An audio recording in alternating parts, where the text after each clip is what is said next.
현재 5천만 명 넘는 대한민국 인구 가운데 60%가 수도권이라 불리는 서울과 인천, 경기도에 살고 있습니다.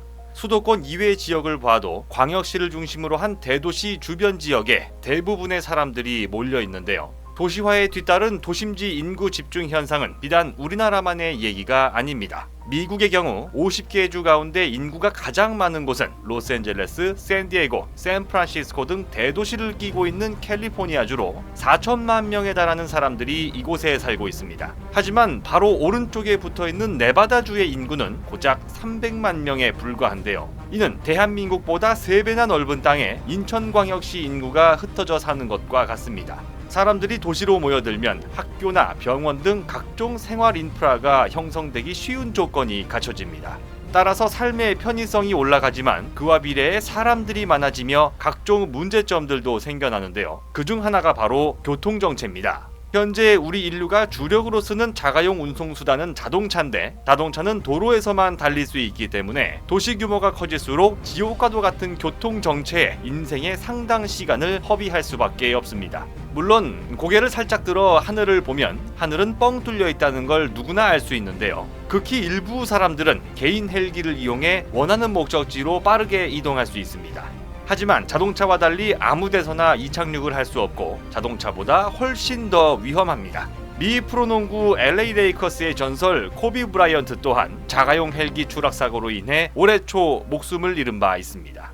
그럼에도 불구하고 도시 하늘길을 정복하기 위한 인류의 노력은 지금도 계속되고 있는데요. 특히 대한민국은 2025년 도심 항공교통체계 세계 최초 도입을 목표로 민간 주도 사업 정부 지원을 비롯한 3대 기본 방향을 정하고 드론 택시 상용 서비스 준비에 나섰습니다. 정부가 세운 도심 항공교통 추진 계획은 일부 노선에 대한 최초 상용화가 이뤄지는 2025년 초기 단계를 시작으로 합니다. 이후 2030년 성장기에 접어들며 비행 노선과 거점을 점차 늘리고 민간 사업자의 흑자 전환을 견인합니다.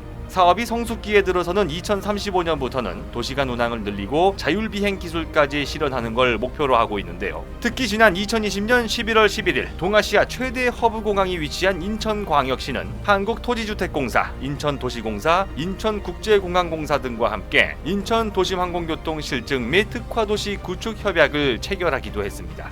이는 도심에서 1시간 걸리던 이동시간을 3분의 1로 줄이면서 탄소 배출 제로를 실현하는 것으로 우리 인류의 운송혁명을 불러올 미래 산업으로 평가받는데요. 우리나라에서만 16만 개의 일자리를 창출하고 23조 원의 생산 유발 효과를 불러온 것은 물론 전 세계적으로 오는 2040년 730조 원에 이르는 시장 규모를 형성할 것으로 전망됩니다.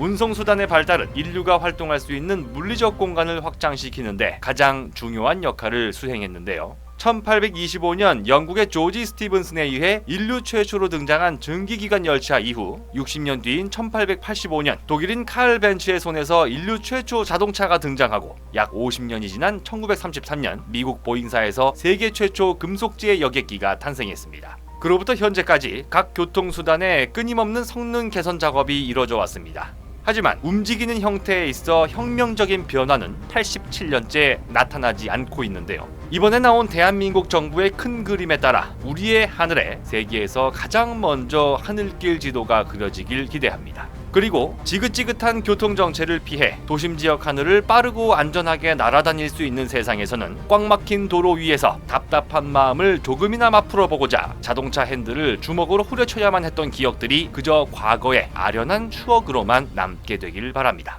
곧 새로운 내용으로 다시 찾아뵙겠습니다. 좋아요 버튼과 구독 버튼을 눌러주시면 더 좋은 컨텐츠로 보답하겠습니다. 감사합니다.